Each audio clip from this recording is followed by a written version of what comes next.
pessoal, tudo bem? Espero que estejam bem. Bora, para mais um estudo bíblico, graças a Deus. Estamos continuando o estudo de Êxodo, segundo livro da Bíblia, que fala aí sobre a história, início da história do povo hebreu, liderado por Moisés, iniciando inclusive a dispensação época da lei. Depois a gente vai falar um pouquinho só sobre as dispensações bíblicas, que tem a ver com o estudo escatológico.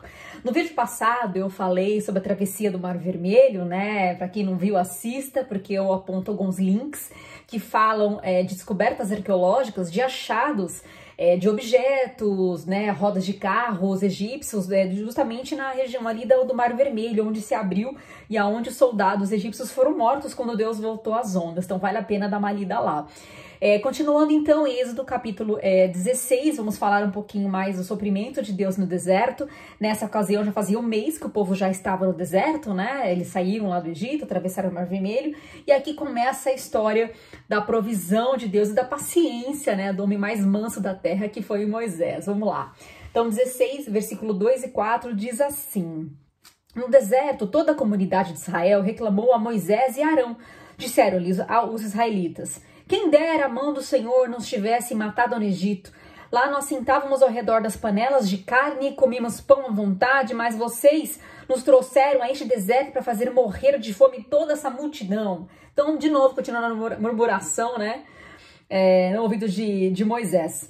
Disse, porém, o Senhor a Moisés: eu lhes farei chover pão do céu. O povo sairá e recolherá diariamente a porção necessária para aquele dia. Com isso os porei à prova para ver se seguem ou não as minhas instruções. Então, assim, o povo, se questionando para Moisés, o que eles não aguentavam mais, estavam passando já fome, não estavam comendo direito, porque no Egito, apesar de ser escravos, eles tinham carnes, várias provisões, eles tinham legumes, farturas, E aí, Moisés orou a Deus, Deus falou: calma, eu vou mandar a provisão, E eu quero provar a fé deles mesmo, para ver se eles vão confiar em mim ou não, depender de mim ou não.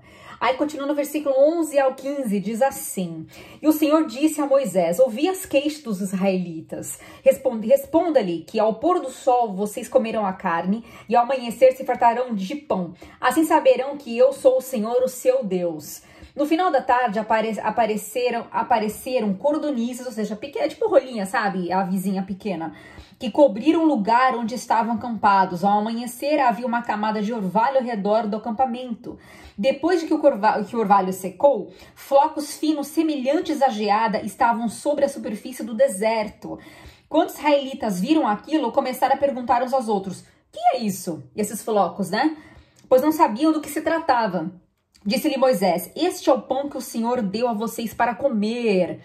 Olha só, e aí, Deus ordena, falar para que Moisés fale para que cada líder de família recolhesse esses grãos, que é chamado de maná, toda manhã, no dia, como orvalho, essas sementes, elas brotavam, caíam nas rochas ou brotavam das árvores. E aí, cada pessoa tinha direito a 2 litros de maná. O que eles faziam com esse maná? Primeiro, dá uma olhadinha na cara desse maná, ele parece semente de coentro.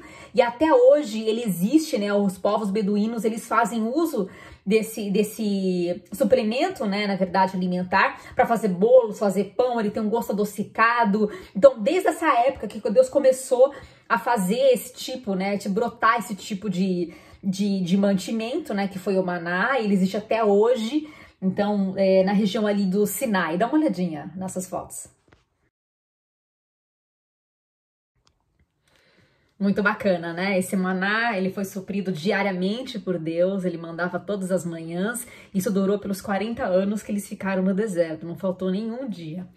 Bom, agora no capítulo 17 também fala de um outro episódio que o povo se queixava, por conta da falta de água. Claro, o deserto também é um clima bem árido, Então, normal que as pessoas sentissem sede. E aí o povo se queixou, falou com Moisés de novo aquela frase: ó vida, ó céus, vamos morrer aqui no deserto. E aí ele interviu, pediu para Deus, clamou a Deus, para que Deus mandasse água, e daí que sai, a tão famosa frase: tira a água da rocha. Diz assim no capítulo 17 de Êxodo, versículo 4 e 6, diz assim, Então Moisés clamou ao Senhor: que farei com esse povo? Estão a ponto de apredejar-me, ou seja, me matar. Respondeu o Senhor: passe à frente do povo, leve com você algumas das autoridades de Israel, tenha na mão a vara com a qual você feriu o Nilo e vá adiante. Eu estarei à sua espera no alto da rocha do Monte Horebe. Bata na rocha e dela sairá água para o povo beber. E assim foi, né? Assim que ele feriu a rocha, brotou água e o povo se saciou com a água, né, vindo da parte de Deus. Então, olha só, apesar do cenário, né, desértico, que você não enxergar absolutamente nada, Deus, ele provia de forma sobrenatural, né, o cuidado com o povo. Diz na Bíblia que durante o período que eles viveram, né, as sandálias não se desgastavam, né, Deus cuidou de tudo para o bem-estar do povo. E a gente tira até para hoje, para nossa vida, né, a fidelidade de Deus a cada dia, independente do cenário, que a gente possa enxergar ou não alguma provisão, Deus está lá presente. Bom, na sequência também narra aqui no capítulo 17 uma batalha do povo hebreu contra o povo amalequita. O povo amalequita, ele é oriundo, né, do neto de Esaú. Lembra dos gêmeos, Jacó e Esaú? Então, os netos de Esaú, eles originaram, né, aqui o povo amalequita, e aí eles tiveram várias rixas com o povo de hebreu, vamos ver isso ao longo da Bíblia, mas essa foi a primeira rixa desse povo com eles. E aí foi muito interessante, muito inusitado, porque nessa batalha, os hebreus só venciam quando Moisés, ele estendia a vara, a mesma vara que abriu o Mar Vermelho, né, o cajado dele. Quando ele apontava o cajado para o céu, o povo hebreu vencia a batalha. Quem liderava essa guerra e os soldados era o Josué, o discípulo dele, que a gente já ouviu falar muito sobre ele. E aí, quando ele se cansava, a mão caía, o povo inimigo ganhava na batalha. Aí teve uma hora que tanto Ur, né, Ur e o Arão, né, Arão e Ur, eles subiram para poder ajudar Moisés e seguraram o braço dele para que a vara continuasse, ou o cajado continuasse apontado até o fim do dia. Aí, enfim, os hebreus ganharam essa batalha contra os amalequitas. Olha só que interessante, né? Ganharam de forma sobrenatural. Bom, aí mais à frente, no capítulo 18, né, aqui fala da visita do sogro de Moisés, o Jetro, um ancião, né, um homem, um líder, um sacerdote, né, ele vem com quem? Ele vem acompanhado já falar com a Moisés, com a esposa de Moisés, a Zípora, e os 2 filhos de Moisés, ou seja, os filhos e a esposa de Moisés não estavam na ocasião da abertura do Mar Vermelho, da saída do Egito, né? Moisés poupou a família dele de estar lá, mas ao mesmo tempo eles perderam de ver aos olhos nus esse milagre, né? Que foi muito falado, muito difundido na época. Imagina só você ver esse espetáculo da natureza, mas eles foram poupados. E aí, quando chegou o sogro, né, com a esposa e os filhos, eles se encontraram, né, se beijaram, a Bíblia diz, e aí Moisés contou tudo que Deus tinha feito. Olha só que tremendo. E aí, né, Jetro observando como é que era o dia a dia, a rotina de Moisés, né, a Bíblia fala que ele ficava de dia até de noite, né, julgando as causas, né, das famílias, porque Moisés, ele tinha uma figura de liderança, mas também ele era um tipo de um legislador, né, tipo de um juiz. Então ele que julgava as causas do povo. Só que ele fazia isso todo dia. Imagina só a paciência dele. Realmente tinha que ser o homem mais manso do mundo, porque toda hora a pessoa levando um problema pra ele. Aí o sogro viu e falou assim: olha, não é bom pra você não, você vai ficar fadigado. Levante líderes, homens idôneos que você confie, para poder escutar esse povo e trazer para você só assuntos mais difíceis. E assim Moisés acatou, né, o conselho do sogro dele, né? Esse senhor acatou o conselho do ancião, né, e se deu bem. Então aí Moisés não estava mais sozinho, ele levantou uma equipe para que pudesse auxiliá-lo. Aliás, isso é bom para a vida toda, né? A gente tem que entender até quando vai o nosso limite e até quando a gente tem que delegar algumas tarefas para outras pessoas, seja no âmbito pessoal, profissional, enfim, né, familiar. A gente realmente tem que saber dividir e saber que não dá para dar conta tudo sozinho, não. Bom, continuando, agora deixa eu ver qual que é o capítulo que eu vou ler. Aí fala aqui no capítulo 19 que depois de 3 meses, né, que eles estavam peregrando no deserto, eles chegaram na região do Sinai, do Monte Sinai, que é aí um cenário, né, de muitos encontros que Moisés vai ter com Deus. Então eles se acamparam ali na base, né, do Monte Sinai.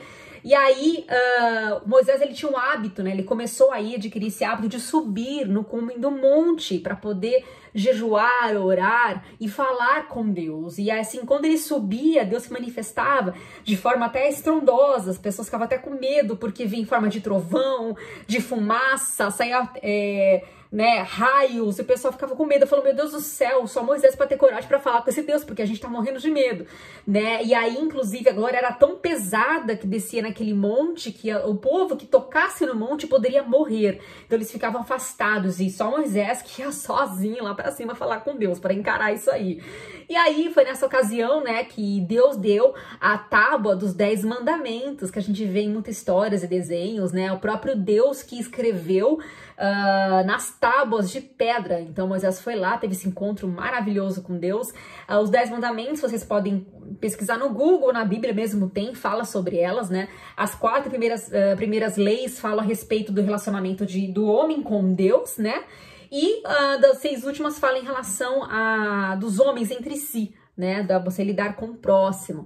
Então Deus já estava dando um norte para o povo hebreu de como é que ele queria que ele se comportasse, né, quais que eram, não regras, mas assim, estilo de vida que ele esperava, né, para poder preservar a família, preservar o respeito, né, amor pela vida humana, relacionamentos familiares. Então realmente as regras, né, ou melhor, essas leis que Deus instituiu foi para o povo, né, pro bem-estar do povo, né, não foi para poder só criar doutrina, não, mas foi para que as pessoas tivessem um limite em respeito ao amor, né, da vida ao próximo. E aí, continuando lendo do capítulo 20, tem uma ocasião aqui que fala no versículo sobre o medo, né, do povo, que fala assim... Deixa eu dar uma olhadinha aqui, que eles ficam com medo. 18 e 19 fala assim, ó.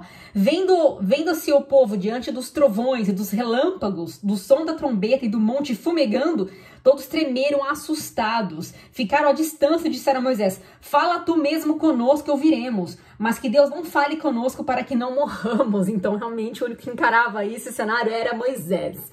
Bom, e aí, né, ainda nesse capítulo, capítulo 20... até o capítulo 23 fala acerca das leis, de várias leis que Deus também estabeleceu, além dos 10 mandamentos, tá?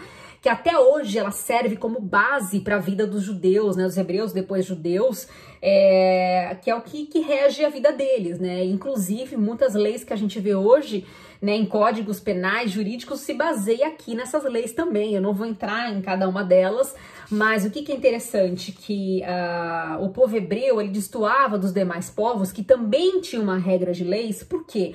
Porque Deus, ele tinha uma preocupação além de termos legais, né? As demais regras dos povos vizinhos, né, eles tinham, era embasado meramente em questões legais, mas Deus não. Deus, ele tinha cuidado de pensar um pouco além, né?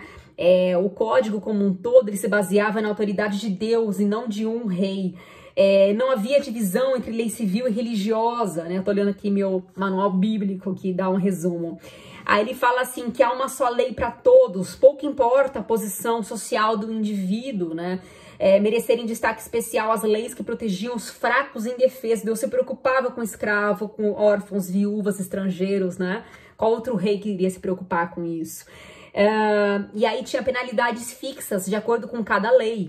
Cada tipo de penalidade tinha lá uma consequência, né? Um pagamento ali para quem cometia.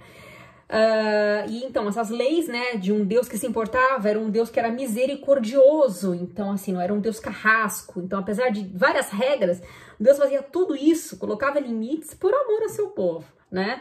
E aí, realmente, a gente vai ver sobre elas ao longo dos demais livros. Vamos ver, inclusive, que lá na frente, Jesus quebrou muito paradigma de muita lei, a gente vai estudar lá na frente.